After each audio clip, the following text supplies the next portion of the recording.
pencher vers moi son oreille, et je le chanterai toute ma vie.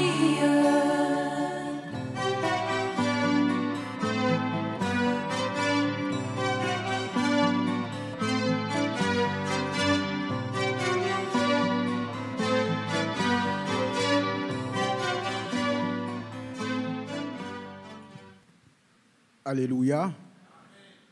Un des chants n'a qu'à monter pour nous chanter le 207 sur louange à Dieu. 207.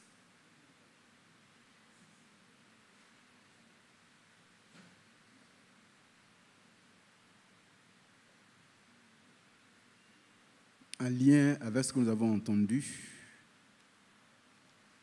le Seigneur est à notre porte et il frappe.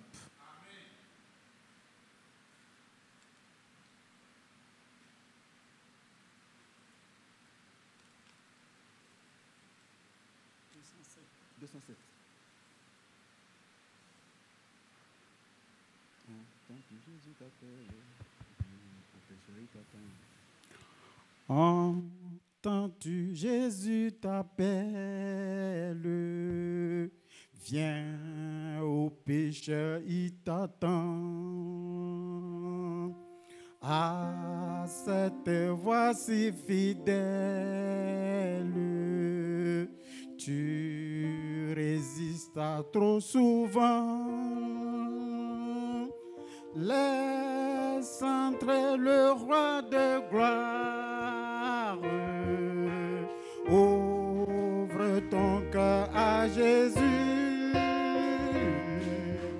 Laisse entrer le roi de gloire. Hâte-toi, ne tarde plus. Amen. On va se tenir debout. Et il va reprendre. Vous avez entendu tout à l'heure dans le résumé, je le dirais, le Seigneur se tient à la porte de notre cœur. C'est pas fini, frère. Nous avons entendu, frère Kéo, pour les portes, on dit le poignet ou bien la poignée. Le poignet. C'est pas ça le poignet? Là aussi c'est le poignet. Ok, donc le poignet de la porte se trouve à l'intérieur. Ce n'est pas à l'extérieur. Quand tu entends ça, c'est une invitation. Il en a parlé dans Matthieu 22. Mais je veux qu'on chante ça. Parce que quand on parle de cantique inspiré, c'est ce type de cantique. Frère, on y va, s'il te plaît. Entends-tu, Jésus t'appelle, viens au pécheur, il t'attend. À cette voix si fidèle, tu résistes à trop souvent. Laisse entrer le roi de gloire. Ouvre ton cœur à Jésus. Laisse entrer le roi de gloire. Hâte-toi, ne tarde plus.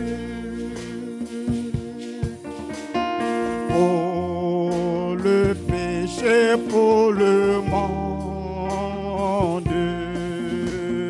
tu trouves place en ton cœur. Point pour le sauveur du monde, rien pour l'homme de douleur. Laisse entrer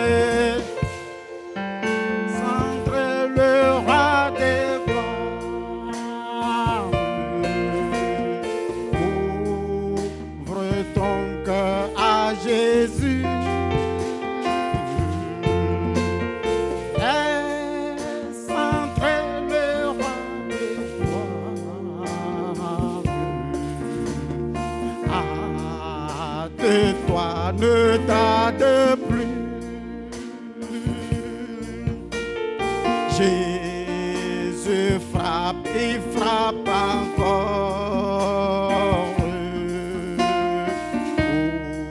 Ouvre à ton libérateur. Et pour toi, luira l'aurore du véritable bonheur. Oh oui, laisse entrer.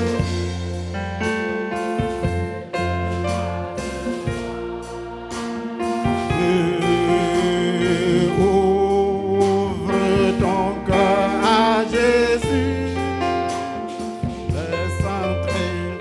Laisse entrer le roi des gloires. Ah, de toi ne tarde plus. Aujourd'hui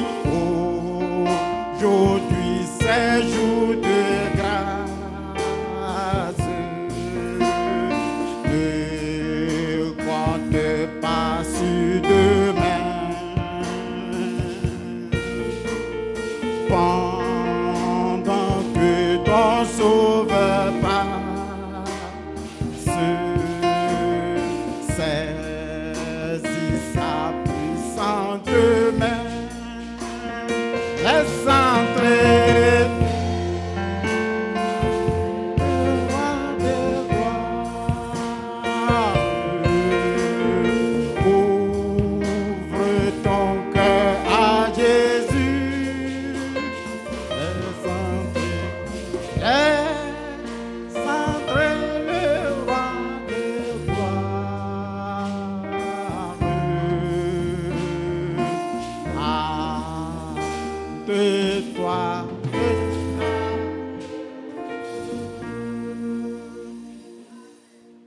Que Dieu nous bénisse. Il faudrait qu'on reprenne ce cantique. Hein, frère, que Dieu te bénisse. On va alors tous prier par rapport à ce que nous avons entendu. Prions. Seigneur notre Père, Seigneur notre Dieu, oh, de quel amour tu nous aimes, pour t'adresser à nos cœurs, pour nous parler comme tu le fais, pour nous préparer, pour nous bénir comme tu as béni Abraham, pour venir à nous qui ne sommes rien, comme tu l'as fait pour Abraham, avec les mains pleines. Nous voulons, ô Dieu, après avoir entendu ces merveilleuses paroles, te dire merci et nous recommander simplement à tes bons soins. Seigneur, aucun homme, quelles que soient les meilleures dispositions qu'il peut avoir, ne peut faire l'œuvre de Dieu, ne peut s'accommoder à la parole de Dieu. L'homme animal ne peut se soumettre à ta parole. Parce que les choses spirituelles, c'est spirituellement qu'on en juge. Mais Seigneur, tu nous aimes, tu nous as aimés, de sorte que, ô notre Dieu, quand les occasions se présentent, tu nous parles pour que nous soyons apprêtés. Parce que dans la réalisation de ton plan du salut, tu veux arriver à un point où l'Église, à la fin, soit identique à l'Église primitive. Et pour cela, tu parles pour que chacun s'applique à la préparation finale personnelle pour avoir ce peuple bien disposé lorsque tu viendras. Nos cœurs sont dans la joie, c'est pourquoi nous te disons merci pour ces paroles. Permets qu'elles aient trouvé une terre fertile pour que la semence qui a été ensemencée puisse croître, pour porter beaucoup, alors là, beaucoup de fruits. Sois donc loué, sois exalté. Merci pour tes bienfaits. Maintenant, viens et prends la suite entre tes mains, car nous te prions au nom du Seigneur Jésus-Christ. Amen. Amen. Seigneur, merci pour cette parole que nous avons reçue. Amen. Et merci d'avoir exaucé la prière que nous avons adressée à toi. Merci maintenant d'inspirer le petit résumé qui sera fait. Inspire ton fils, ton serviteur, et inspire nos cœurs pour être réceptifs, que nous en fassions l'expérience. Or, que l'histoire d'Abraham soit notre histoire, Amen. notre expérience soit aussi semblable à la sienne. Que tu nous rencontres aujourd'hui encore par ta parole et que nous soyons bénis comme il a été béni à cette rencontre au nom de Jésus-Christ. Amen. Amen. Bien-aimé, veuillez vous asseoir. Oui, tout à l'heure, le frère Kéo est venu. Hein. Effectivement, ça, c'est le poignet. Mais la Paul, c'est la poignée. Elle a corrigé. Les frères également de la région ont corrigé. Donc, c'est la poignée. Ceux qui sont en ligne, sachez que c'est la poignée. Voilà, que Dieu nous bénisse. Frères, on est tous heureux de nous retrouver au pied du Seigneur. Parce que au pied du Seigneur, on boit à la bonne source. Parce que le Seigneur, il est tout. Nous l'avons entendu. Et lorsque on est au pied de celui-là qui est tout, on a tout en même temps. Vous connaissez cette histoire qui a été racontée dans les évangiles. Le Seigneur s'est rendu dans une maison, comme ça peut se faire dans la maison de chacun de nous. Généralement, quand nous recevons des gens, la réaction la plus normale, la plus humaine, c'est de faire en sorte que la personne se sente bien. Et donc, on s'active, on donne à soir, on donne de l'eau, on veut donner à manger, on fait tout ça. Lorsque Jésus est entré dans cette maison, il y avait deux personnes. Il y avait Marthe et il y avait sa sœur Marie. Marthe a réagi comme certainement la plupart de nous auraient réagi. Voilà, il faut faire du bien au Seigneur, il faut lui donner à manger, il faut vraiment faire en sorte qu'il se sente bien. Marthe le faisait de bon cœur. C'est pourquoi, frère, ne jugeons pas facilement. Dieu, il est bon et il prend soin de chacun de nous. Alors Marthe, pendant ce travail qu'elle faisait pour faire plaisir au Seigneur, voit sa sœur qui, au lieu de l'aider, c'est normal, vous recevez un étranger, vous êtes deux jeunes sœurs, au lieu de l'aider, elle va s'asseoir où? Au pied du maître. Donc Marthe va, elle vient. Elle va, elle vient, elle prend ça, elle soulève seule. C'est lourd, elle fait des efforts. Et puis à un moment donné, elle dit, mais Seigneur, tu ne vois pas que je souffre à vouloir te faire du plaisir. Mais... Et puis Marthe, elle est là, elle ne fait rien. Tu ne peux pas lui demander de venir m'aider. Prions pour que le Seigneur nous accorde en toute situation le discernement. Pour savoir quelle doit être la bonne attitude. Ceux qui nous ont précédés dans la Bible rendent témoignage, en parlent. Et il faut qu'on dise au Seigneur, Seigneur, que dois-je faire pour toi? À tout moment, une femme qui est dans la cuisine en train de préparer doit dire, mais Seigneur, aide-moi à bien préparer pour que le goût soit au goût de mon mari. Et comme ça, quand le mari vient, qu'il goûte, il est heureux. Celui qui est en train de faire la menuiserie doit dire pareil. Parce qu'on peut vouloir bien faire, mais ne pas être comme le Seigneur veut qu'on fasse. Donc Marthe qui s'inquiétait dit, mais vraiment Seigneur, tu ne peux pas demander à Marie de venir m'aider? Le Seigneur, le sage, va lui dire, Marthe, Marthe, tu te préoccupes, tu es agité, tu es embrouillé pour peu de choses. Marie, elle a choisi quoi? La bonne part.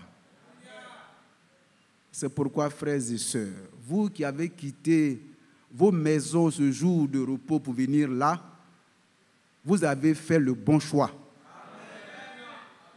Et que Dieu vous bénisse. La prédication que le frère Franck a donnée n'était pas une prédication ordinaire. C'est une prédication qui a été donnée à la faveur des obsèques. Un bien-aimé frère était décédé, et donc le frère dit, bon, habituellement, comme vous le savez, j'ai un rendez-vous mensuel avec vous. Mais aujourd'hui, je suis venu un peu à l'improviste, à la faveur du départ à la maison d'un de nos bien-aimés. Donc le Seigneur inspire son serviteur pour parler. Il dit, bon non, je ne me suis pas apprêté particulièrement, mais frères et sœurs, pour le Dieu que nous adorons, toutes les occasions sont bonnes. Qu'elles soient planifiées, qu'elles ne soient pas planifiées, si Dieu est dedans, c'est bon. Donc Dieu était là, et à cette faveur, il va rendre témoignage d'abord du frère. Et dit, il est bon d'ailleurs que nous rendions témoignage. C'est vrai, ce que nous avons l'habitude de faire, c'est aller trouver quelqu'un et puis raconter ce que nous avons vécu.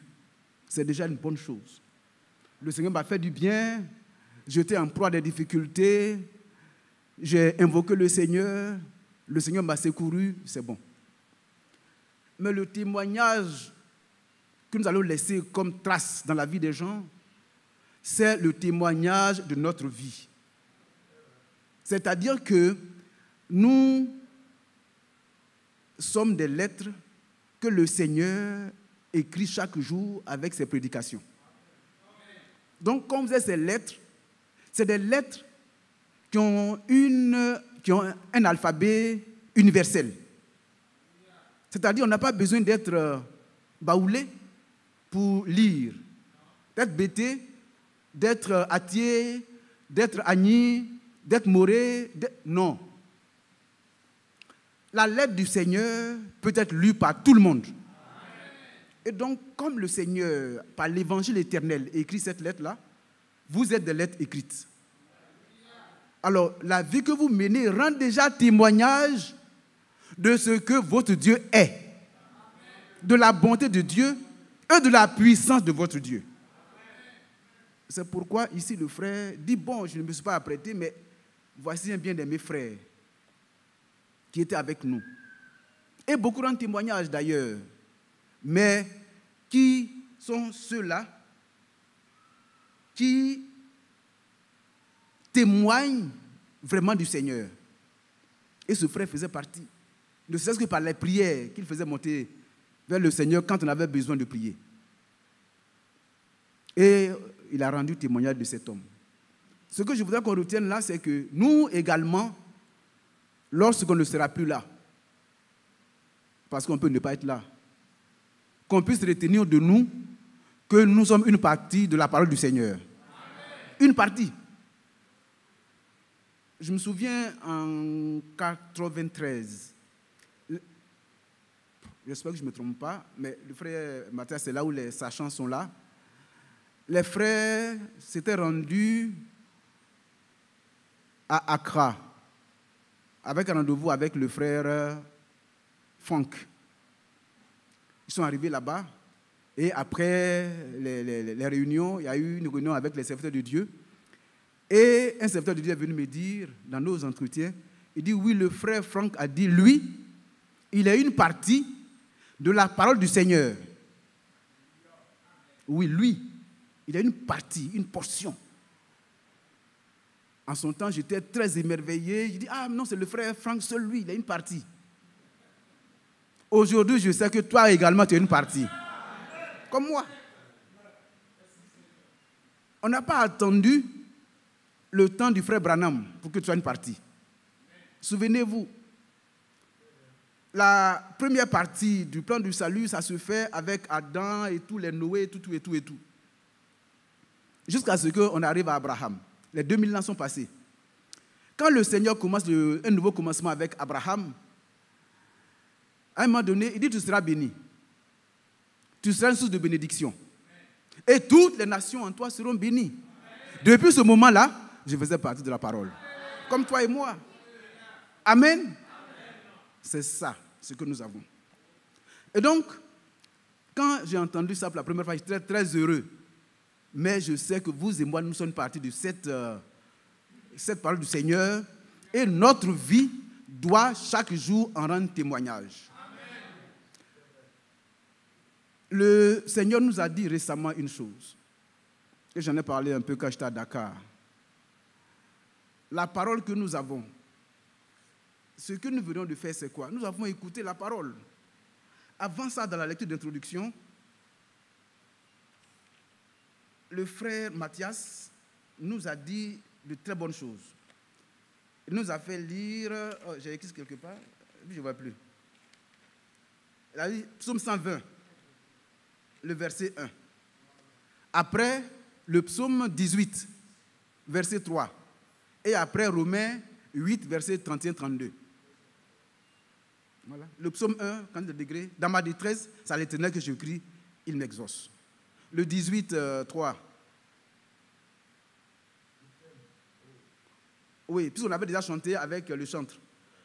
Frère, rapidement, pour que tout le monde puisse voir en même temps. Oui. Tu es ma forteresse, voilà. Dis dans mon rocher, ma forteresse, mon libérateur, mon Dieu, mon rocher, où je me trouve. Où je trouve un abri, mon bouclier, ma force qui me sauve, ma haute retraite. Romains 8, verset 31-32.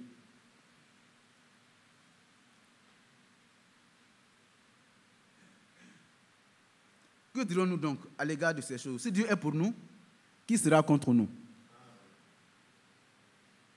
Lui qui n'a point épargné son propre fils, mais qui l'a livré pour nous tous, comment ne nous donnera-t-il pas aussi toutes choses avec lui? Ces paroles-là, si nous nous contentons de les entendre, de les écouter, de nous réjouir, elles n'auront aucun impact sur nous.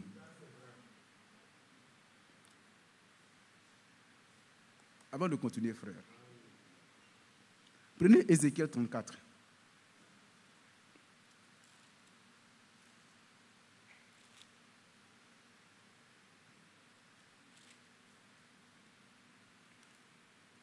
À partir du verset 30 jusqu'au verset 33. On a déjà lu ça ici. Il dit, et elles sauront que moi, l'Éternel, leur Dieu, je suis avec elles, et qu'elles sont mon peuple. Elles, la maison d'Israël, dit le Seigneur, l'Éternel. Vous, mes brebis, brebis de mon pâturage, vous êtes des hommes. Moi, je suis votre Dieu, dit le Seigneur, l'Éternel. Vous êtes des hommes, lui, il est Dieu. Continue. Le 32.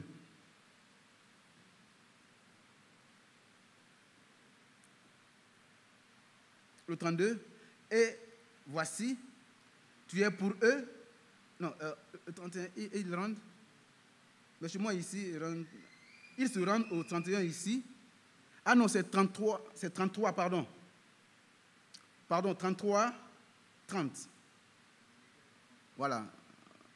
Et toi, fils de l'homme, les enfants de ton peuple s'entretiennent de toi près des murs et aux portes des maisons, et se disent l'un à l'autre, chacun à son frère, venez donc écouter quelle est la parole qui vient de l'Éternel. Aujourd'hui, non, reste un peu. Aujourd'hui, la réaction que nous avons, est-ce que le mercredi tu étais là? Est-ce que le samedi tu étais là? Est-ce que le dimanche tu étais là? As-tu suivi les retransmissions? As-tu, etc. Il dit, mais ils se disent l'un à l'autre, chacun à son frère, venez donc et écoutez quelle est la parole qui vient de l'Éternel. Au 31. Et ils se rendent en foule auprès de toi. Et mon peuple s'assied devant toi. Ils écoutent tes paroles, mais ils ne les mettent point en pratique. Car leur bouche en fait un sujet de moquerie et leur cœur se livre à la cupidité. Continue. Voici, tu es pour eux comme un chanteur agréable, possédant une belle voix et habile dans la musique. Ils écoutent tes paroles, mais ils ne les mettent point en pratique.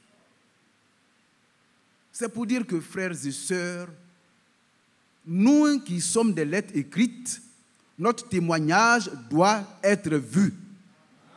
Par la mise en pratique de ce que nous entendons. C'est la preuve que la parole a un impact sur nous.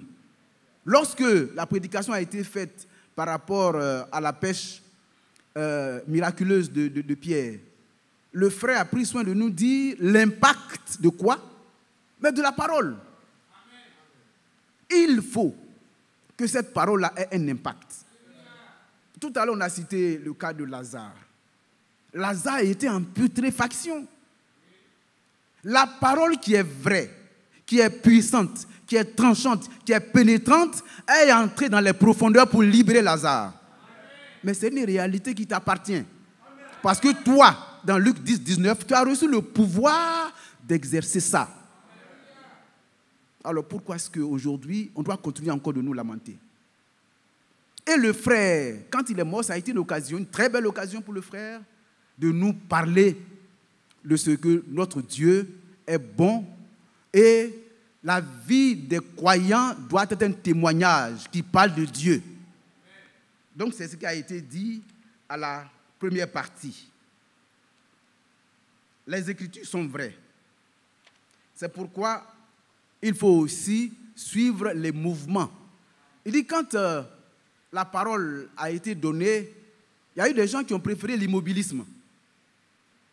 Frère, même quand on fait confiance au Seigneur, il faut se mettre en mouvement. Dans la présidence, plusieurs fois, Josaphat a été cité. Lorsque Josaphat était face à Moab, Josaphat, tout à fait, quand il est allé devant le Seigneur, Dieu a parlé. Quand Dieu a parlé, il leur a dit, allez-y au combat. Allez-y, montez. Avec toute l'armée, allez-y. Seulement là-bas, vous allez voir la délivrance que le Seigneur va vous accorder. Mais ils ne sont pas restés chez eux. Le Dieu que nous adorons peut faire ce qu'il veut, comme il le veut. Mais dans notre attitude d'attendre le Seigneur, de nous attendre à lui, d'attendre sa volonté, nous devons être tout le temps en action, en comptant sur sa grâce. Donc il y a des gens qui ont préféré l'immobilisme. Mais non, si vous restez là à ne rien faire, vous n'aurez rien. La parole qui dit que vous serez à la tête, personne ne peut annuler cette parole. Elle est vraie et elle s'applique à tous les enfants de Dieu. Mais préalablement, il faut se mettre, il faut te préparer, etc. Un frère rendait témoignage. Quand j'étais à Dakar, il est là, il me disait comme ça que quand ils étaient plus jeunes et qu'ils étaient des jeunes croyants, souvent ils travaillaient pour l'église et puis ils pouvaient finir tard, alors que le jour suivant, ils avaient soit un devoir. Et donc, qu'est-ce qu'ils se faisaient? Souvent même, ils sont tellement fatigués qu'ils ne peuvent pas bosser, etc. Ils peuvent demander au Seigneur, Seigneur, s'il te plaît, aujourd'hui, comme tu vois, je suis tellement fatigué, ne pourrais-tu pas permettre au professeur de décaler le devoir? Dieu, comme il est souverain, soit il décale, soit il ne décale pas. Mais il y a des jours aussi, malgré ça, il peut dire, bon, voilà, comme c'est fatigué, je vais juste lire cette partie-là, et demain, si un peu de fois, je vais lire la suite pour aller composer. Il ouvre une page, il lit la page, il la maîtrise, fatigué, il s'endort. Il arrive au devoir, c'est la partie qu'il a étudiée là, qu'on lui donne comme exercice. Vous voyez? Dieu est souverain. Et il fait ce qu'il veut. Donc, ce qu'on doit faire, c'est nous attendre à lui, mais dans l'action. On s'apprête, on fait ce qu'on a à faire.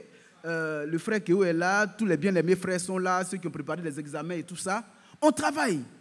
Et puis, quand on arrive, le Seigneur fait grâce. Ne choisissons pas l'immobilisme. Il faut avancer au rythme du Seigneur. Parce que le Seigneur est en train de dérouler son plan. Ce plan-là a commencé dès le commencement. Depuis l'Éden, il a commencé ce plan-là. Ce plan a connu plusieurs articulations, plusieurs étapes. Mais le plan se poursuit. Ce plan va s'achever. Et nous savons que nous sommes très proches de l'achèvement. Surtout la partie du plan qui concerne le temps de la grâce va bientôt s'achever. Mais le Seigneur va faire ce qu'il veut. Il n'a pas besoin de quelqu'un. Mais en le faisant, il a appelé des personnes pour faire le travail. Quand vous prenez les 7 âges de l'Église, vous savez que Paul était le premier messager. Paul a fini son travail, le Seigneur l'a retiré. Mais qu'est-ce que Paul a dit? Si vous ne croyez pas, vous n'allez pas croire. Parce que Paul a dit, je leur ai donné tout le conseil de Dieu. Il l'a fait. Après Paul, c'était Irénée. Irénée est venu, il a fait également son travail, il a été retiré. Après Irénée, c'était Martin. Martin est venu, il a fait son travail, il a été retiré. Après Martin, c'était qui? C'était Colomban. Colomban est venu, il a fait son travail, il a été retiré. Après Colomban, c'était Martin Luther. Martin Luther est venu avec ce qu'on connaît le plus, le juste vivra par la foi. Mais c'était quoi? le déroulement du plan du salut pour parvenir à la fin à la restitution de l'âme de l'épouse, pour que tout soit fait. Donc, la justification entre en scène à ce moment-là, mais ce n'était pas fini. Wesley vient par la suite pour ajouter à la justification quoi? La sanctification. Alléluia. On va en parler tout à l'heure par rapport au temple. Le Seigneur ne peut pas aller habiter n'importe où. Quand vous avez été justifié et que vous avez obéi, mis la parole en pratique pour être sanctifié, vous êtes prêt pour que le Seigneur vienne établir domicile en vous. C'est alors que, 1906, à la rue d'Azusa, les choses vont intervenir. En 1906, le frère Branham n'était même pas encore né. Quand l'âge, le dernier, a commencé. Alléluia. Dieu s'est-il arrêté à Paul? Dieu s'est-il arrêté à Irénée, à Martin Luther, à Colomban, à Wesley? Mais ce que vous devez savoir, c'est que ces hommes-là, eux, ils ne sont pas 8, ils ne sont pas 9, ils ne sont pas 10. Ils sont juste 7.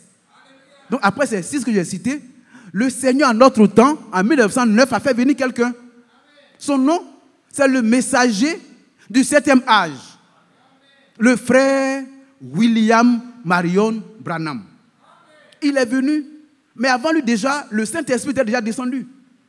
Pour que ceux qui ont été justifiés et qui ont été sanctifiés par le ministère de Wesley reçoivent maintenant le Saint-Esprit pour être scellés. Alors quand le frère Branham vient, il vient maintenant pour tout mettre en place pour que la révélation soit totale. Oh, souvenez-vous de la prédication du 6 novembre 2022 à Fumuyapo. Le frère, en prêchant, a dit: frères et sœurs, sachez que le Seigneur a donné une suite au ministère du frère Branham. Vous n'avez pas entendu? Vous n'avez pas compris. Sachez que le Seigneur a donné une suite au ministère du frère Branham. Mais le frère Frank n'est pas le messager. Le frère Frank n'est pas le messager. Le frère Frank a un double rôle, comme il a dit très souvent: distribuer la parole et aller de ville en ville. C'est les deux missions. Et il l'a fait. Quand il a retiré, nous retournons au 11 juin 1933. Il a été dit au frère Branham: ce message qui t'a été donné après que Jean-Baptiste ait été le précurseur de ma première venue, ce message sera celui qui va préparer ma seconde venue. Frères et sœurs, comme le frère Frank l'a dit, la fin va s'opérer, va s'achever de façon victorieuse. Donc ce que vous devez faire, c'est de savoir que celui qui dit je reste au frère Branham fait fausse route. Parce qu'effectivement, le Seigneur a donné une suite au ministère du frère Branham. Que Dieu nous bénisse. Et donc nous qui sommes là, nous ne restons pas dans l'immobilisme. Ça a été dit. Plusieurs ont choisi le progrès.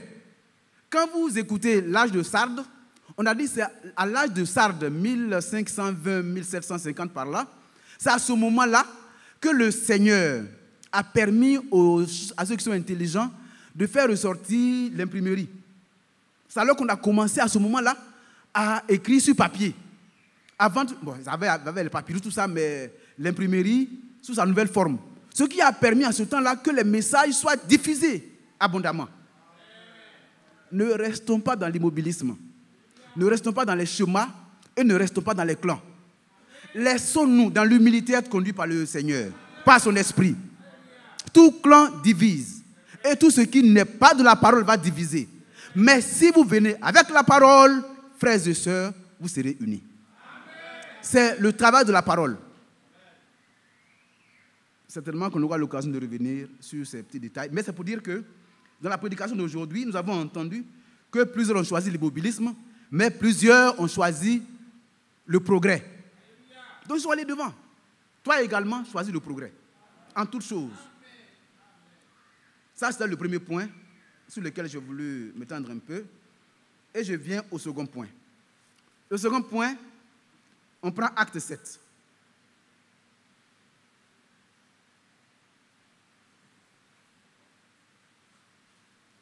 Dans Acte 7, à partir du verset 46,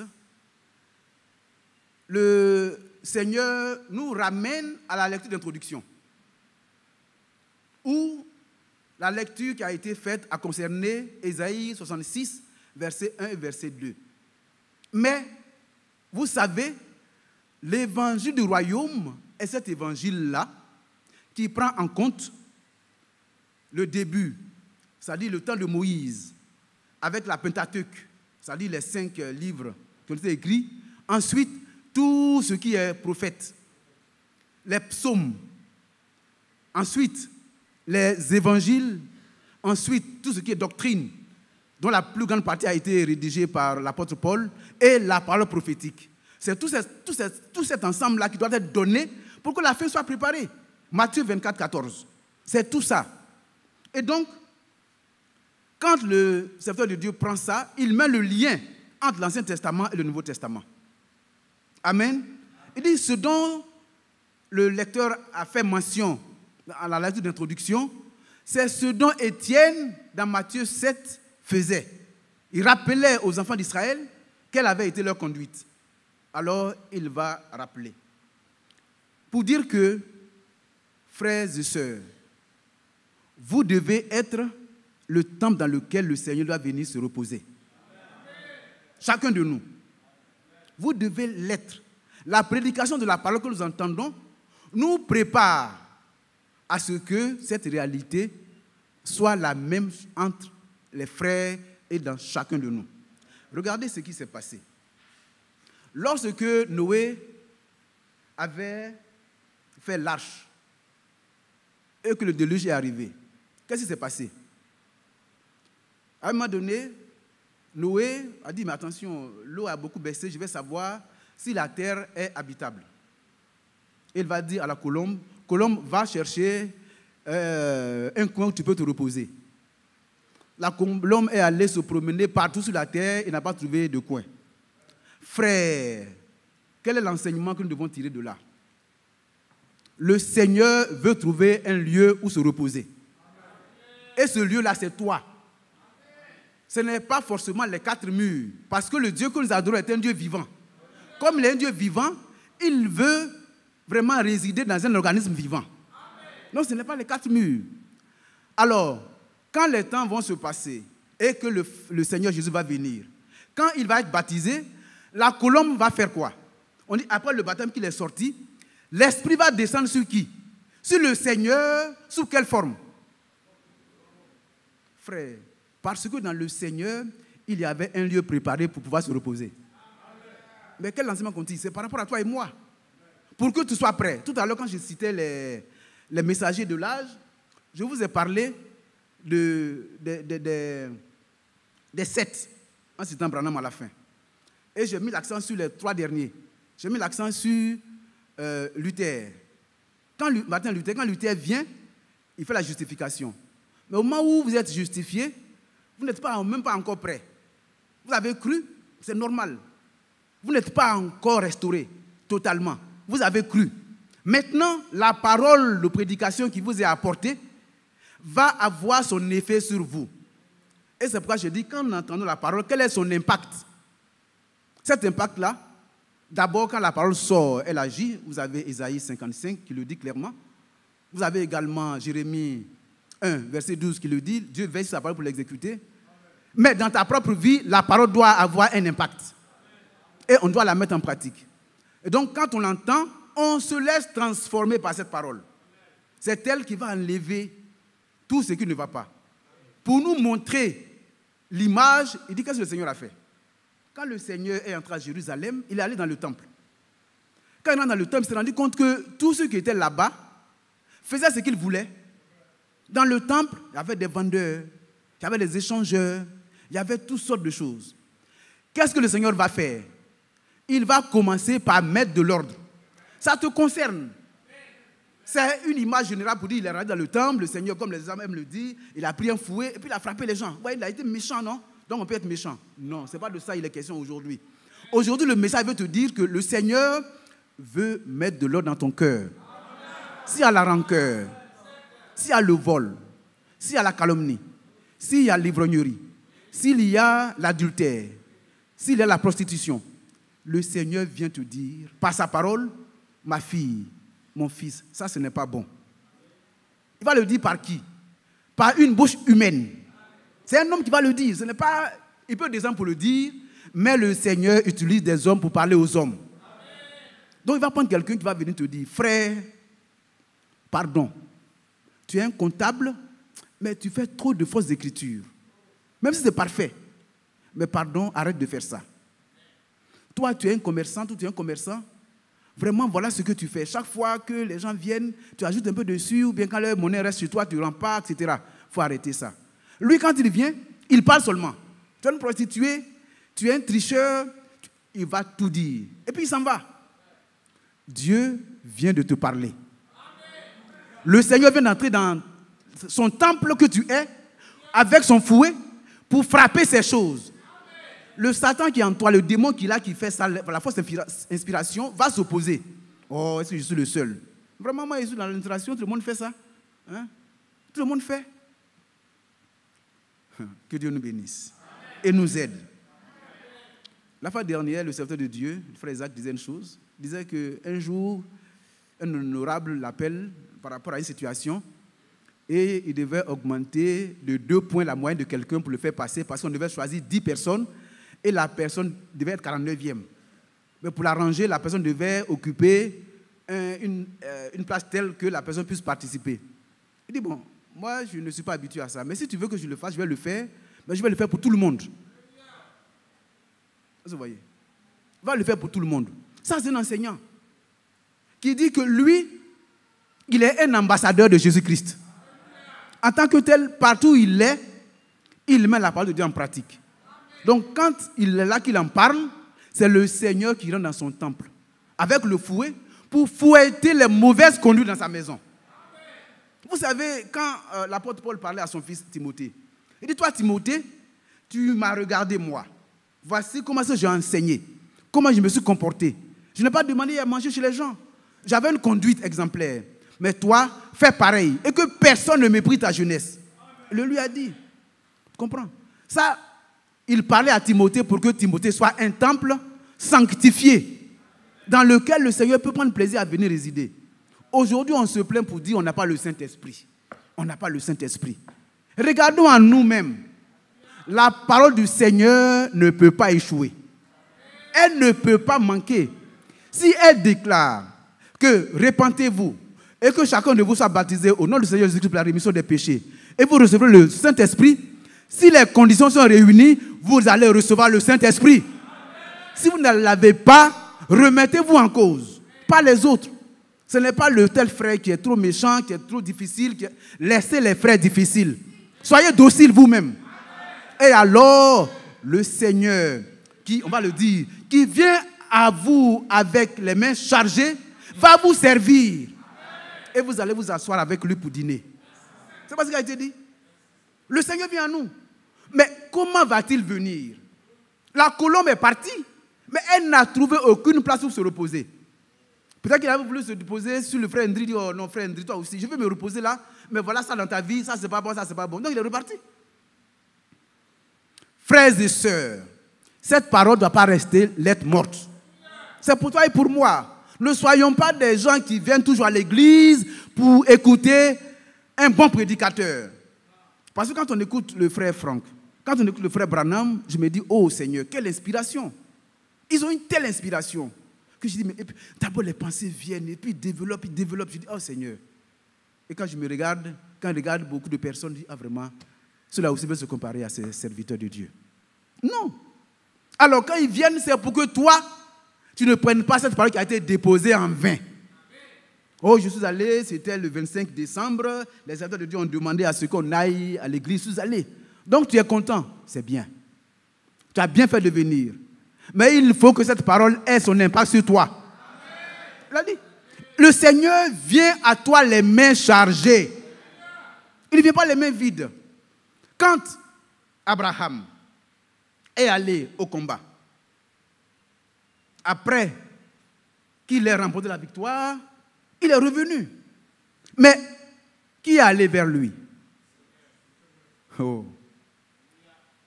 si tu es obéissant, si tu mets la parole de Dieu en pratique, le Seigneur viendra vers toi. Il viendra. Le Seigneur est venu, les bras chargés. Il vient rencontrer Abraham et puis il soupe avec lui. Quand on fait la comparaison, pour que vous sachiez que ce qui s'est passé dans l'Ancien Testament, c'est ce qui se passe maintenant ici, alors il nous parle de Melchisédek. Melchisédek, c'est qui? C'est qui? Il dit c'est le roi de justice. Mais qui est roi de justice? David? Non. Salomon? Non. Même si c'était l'homme le plus sage, qui faisait beaucoup de choses. Est-il le roi de justice? Non. Tous les grands rois que vous avez connaissé, les Napoléon, les Louis XIV et tout ça, sont-ils des rois de justice? Non. Melchisédek, le roi de justice. Ça n'arrête pas là. Melchisédek est qui encore? Le roi de Salem. Jérusalem. Salem, le roi de paix. Dites-moi, qui peut donner la paix? Personne sous cette terre ne peut donner la paix. Il n'y a qu'un seul. C'est le Seigneur Jésus. Il est le roi de paix. Donc c'est pour dire que le Melchisédek qui est allé à la rencontre d'Abraham, c'est le même qui aujourd'hui se tient à la porte de ton cœur au travers de ces paroles que nous donnons. Il est à la porte de ton cœur. Mais ce Melchisédek-là, il ne va pas t'obliger. C'est le Seigneur Jésus. Il ne va pas t'obliger. Si tu as bien écouté, que tu es content, que tu es rentré, que tu demeures ce que tu as toujours été, bon, lui, il te laisse. Parce que notre Dieu est un Dieu qui obéit à sa propre loi. Il a mis devant toi, t'as d'abord donné le libre arbitre pour que tu sois capable de faire un choix. Donc devant toi, il y a la vie et la mort. Il y a la bénédiction, il y a la malédiction. Il y a le mal et il y a le bien. Ça est devant toi. Il te met ça en face et puis il te dit, pardon.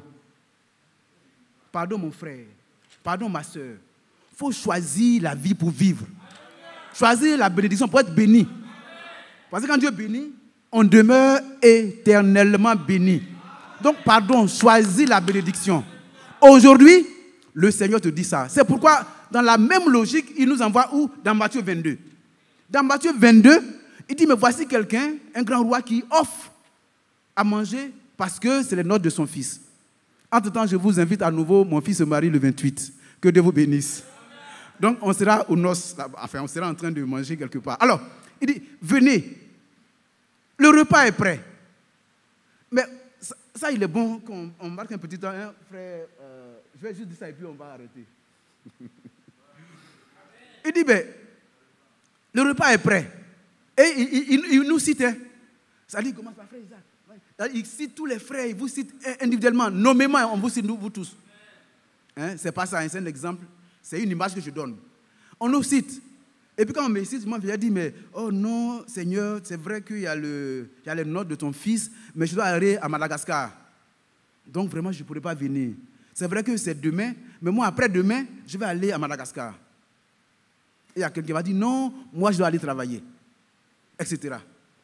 Donc ceux qui étaient dignes, ceux qui devaient répondre présent, ils ont dit, non, nous on ne doit pas répondre présent, parce que nous, on n'a pas le temps. On a notre programme, le Seigneur lui-même, quand même, il sait qu'on a notre programme, c'est ce qu'on dit très souvent. Non, on a notre programme à nous, il faut qu'on l'exécute. Frères, sœurs, nous sommes des prisonniers de Jésus-Christ. Si tu ne l'es pas, tu me le dis. Mais moi, je suis prisonnier de Christ. Es-tu prisonnier de Christ? C'est tout. On n'a pas de programme. On n'a même pas de vie privée. Je me souviens de ça qui avait fait l'objet d'un débat ici dans son temps. Vous devez devenir des personnes transparentes à la disposition de notre maître, qui est le Seigneur. Nous sommes à sa disposition. Donc, quand il veut quelque chose, nous, on dit oui et amen. Sans chercher des artifices. Mais on reste dans ce qu'il a dit. Donc, ceux qui étaient dignes, Ils ont dit qu'ils sont indignes. Il dit, Seigneur, nous sommes indignes de répondre à ton invitation. Qu'est-ce que le Seigneur va dire? Il dit, serviteur, et même ils sont allés plus loin, ils ont tué certains. Il dit, bon, laissez. Allez-y dans les rues. Appelez le frère Isaac. Appelez le frère Mathias. Appelez le frère Emmanuel. Appelez le frère Bado. Appelez le frère Koné. Le frère Devi. Le frère Hucher. Le frère Kéo. La sœur... le frère Ndri. Hein? Le frère Giscard. Frère Ndri, mon petit Ndri. Ma fille. Ils vous citent tous. Individuellement. Allez-y. Je les connais. Parmi eux, il y avait des voleurs. Il y avait des tricheurs. Il y avait des adultères. Il y avait des ceci, cela. Demande-leur simplement de venir. S'ils répondent présent, je vais les sanctifier. Alors il allait dans les rues. Des gens qui se traînaient parce qu'ils étaient malades. Des gens qui avaient de mauvaises vies. Mais vous savez, ces personnes-là dont je parlais, dans leur cœur, ils souffrent. Il y a une adultère, elle est prostituée. Mais chaque fois que quelqu'un vient avec la personne, elle dit, Seigneur, je peux me délivrer même. Mais il n'a pas la force. Mais qui peut nous fortifier? Il y a un seul. C'est lui qui dit, allez-y, demandez-leur de venir. Il a la force pour nous fortifier. Alors il les appelle et alors les gens viennent. Chacun avec son fardeau. Il ne peut même pas soulever. C'est tellement lourd. Mais il vient avec son fardeau. Mais dès qu'il arrive auprès du Seigneur, le fardeau tombe. Amen. Alléluia. Amen. Et puis le Seigneur le prend. Il dit, mais comment tu es vêtu? Oh, mais ton habit est trop sale. Alors, serviteur, revêtez-le d'habits neufs. Et les habits neufs sont donnés à chacun. Et puis ils sont assis. Frère, c'est cela. Et il a les mains chargées. Son objectif, c'est de dîner avec toi. Et alors, il dîne avec toi. Frère, le Seigneur se tient à la porte de ton cœur pour te dire qu'il t'a aimé avant la fondation du monde. Comme les temps sont accomplis et que les choses vont bientôt s'achever et que nous sommes à l'heure où l'église qui est à la fin doit être en tout point comme l'église primitive, ce qui est nécessaire à la restauration de l'épouse doit être obtenu par ceux qui constituent l'épouse. Alors il te parle. Sois attentif et mets ce que tu as entendu à l'exécution. Alors le Seigneur se chargera de t'aider. Je puis tout par celui qui me fortifie. Non pas que tu as une force. Non, tu n'en as pas. Aucun de nous n'a de force. Mais il y a un qui est le maître de la force. C'est un qui est le maître des circonstances. Qui est le maître des temps. Qui dispose toutes choses en... Il ne fait jamais une chose comme ça au hasard. Il fait toutes choses belles en son temps. Quand ton temps viendra, il te visitera. Seulement sois patient. Souvenez-vous de ce que le frère Isaac a dit. Si j'étais à Madagascar, j'ai noté ça pour moi, mais je veux encore répéter pour que ça puisse entrer chez ceux qui l'avaient oublié. Il dit, qu'est-ce que c'est que la patience? La patience, c'est cette faculté que Dieu donne à quelqu'un de pouvoir demeurer calme face aux difficultés. Et tu es dans une difficulté, comment la difficulté s'appelle-t-elle? Dieu l'a vaincu. Le frère l'a rappelé. Quand Abraham était là, il a dit, mais moi j'ai bientôt 100 ans. Ma femme aussi, elle est doublement ménopausée. Donc il n'y a plus rien là-bas. Elle ne fait plus de règles, il n'y a plus rien, il n'y a plus d'ovules. Et puis bon, lui dit qu'on va avoir un enfant. Bon, comme c'est lui qui a dit, moi je le crois. Mais Sarah derrière dit, mais est-ce que c'est possible? Vraiment, c'est vrai que Dieu il est capable, mais quand même, comment se fait-il qu'une vieille dame comme moi, je peux avoir encore des enfants? Pour avoir des enfants, il faut aller avec son homme. Mais ça, même, on ne peut même plus faire ça. Alors, c'est quoi? Non, Dieu, toi aussi. Et puis il dit dans son cœur. Dieu dit, quel est ton problème? Y a-t-il quelque chose qui soit étonnant de ma part, Dieu? Alors toi, quel est ton problème? Je disais aux enfants, faites une liste. Quand le serviteur de Dieu vous demande de venir pour prier, faites une liste. Pour dire, mais j'ai besoin que le Seigneur me réponde pour ça, pour ci, pour ça. Le Seigneur répondra. Qu'est-ce qu'il a fait? Il n'a rien fait. Hein. Quand vous écoutez, quand il veut déployer sa puissance, il fait ça librement. Mais la plupart du temps, il fait appel à notre foi. Et quand ça se passe, il dit quoi? Ta foi t'a sauvé, t'a guéri. Quelle est ta foi? Si tu n'en as pas, demande au Seigneur, il la donne gratuitement. Alors, il répondra à ton problème. Que Dieu nous bénisse. Le Seigneur a les mains chargées. Il est le Dieu de l'abondance. Il peut pas, c'est une source intarissable. J'étais encore là-bas quand le frère a rappelé ce que le frère Branham a dit. Le frère Mathias, mais j'étais heureux qu'il répète ça. Parlant de Moïse. Le thème m'a tellement plu. J'ai écouté après, le frère Branham a dit, quand je l'ai écouté, il dit, un homme qui fait une invasion avec un bâton. Vous les littéraires, vous savez. Ça dit quand on dit une invasion, les gens viennent de partout pour vous envahir. Moïse, avec un bâton sec, a envahi l'Égypte et Pharaon et les a battus. Est-ce que Moïse est différent de vous? Élie est-il différent de vous? Vous avez des têtes, des coups, des troncs et tout ce que j'ai. Si Dieu a fait ça avec eux, Dieu est prêt à faire la même chose avec vous. Quand la colombe n'est pas descendue, il a dit, Dieu cherche des hommes en qui il peut déployer toute sa puissance. Si tu te disposes, le Seigneur va s'investir en toi. C'est ce qu'il veut faire. Mais nous avons le cou raide. Que Dieu nous bénisse. Et que ce 25 décembre soit un jour de fortification de notre foi. Et que nous disions à Satan, arrière de moi. Parce que moi, je n'ai pas cherché Dieu. J'étais aux extrémités de la terre. Le Seigneur a frayé le chemin jusqu'à moi et il a fait de moi son fils. Alors qu'est-ce qu'il va me refuser? Romains 8, 32. Si son fils qu'il aime, il ne l'a pas épargné, qu'est-ce qu'il va te refuser, mon frère? Lui qui n'a pas épargné son propre fils, mais qui l'a livré pour nous tous, comment ne nous donnera-t-il pas aussi toutes choses avec lui? Mais s'il vous plaît, je reviens encore là-dessus. C'est une parole qui a été dite. Cette parole va rester inefficace aussi longtemps que nous n'ajoutons pas de la foi à ça.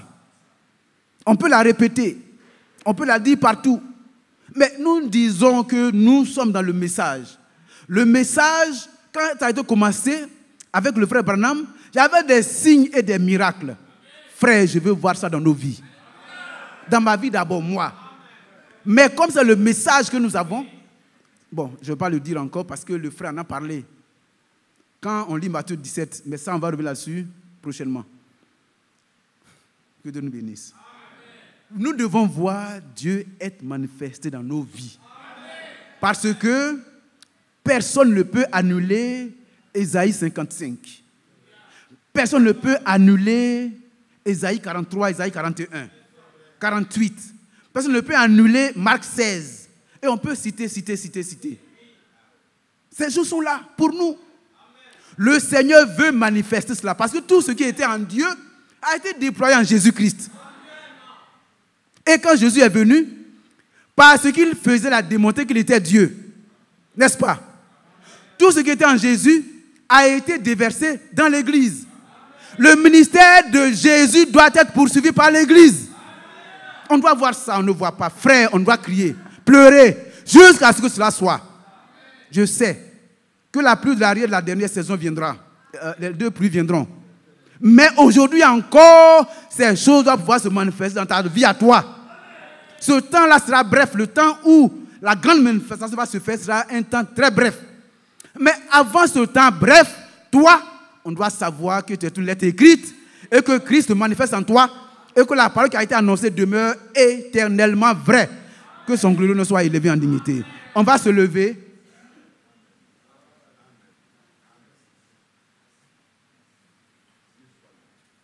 Pour prier. Après-demain, on aura un mariage. C'est encore un temps où le frère Isaac va parler. S'il y a une situation quelconque pour laquelle le frère Isaac va dire un petit mot, le frère Isaac dit un petit mot, c'est un temps favorable pour toi. Aujourd'hui est le jour favorable. On dit aujourd'hui parce que le temps de la grâce continue encore de courir. Alors, quand tu vas entendre ça, s'il te plaît, prête une oreille attentive. Et si tu n'as pas de force, demande au Seigneur qui fortifie. Et te fortifiera. Donc on va prier pour dire au Seigneur de nous bénir par ses paroles et que, comme ses mains sont chargées, que lui-même est venu à nous, qu'il nous donne la force d'ouvrir la porte de notre cœur afin qu'il entre et que de maintenant que dans l'éternité, nous soupions et dînions avec lui. Prions.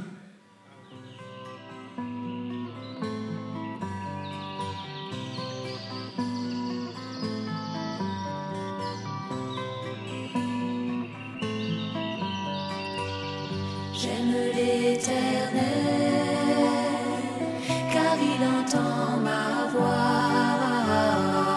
Il a penché vers moi son oreille, et je le chanterai toute ma vie.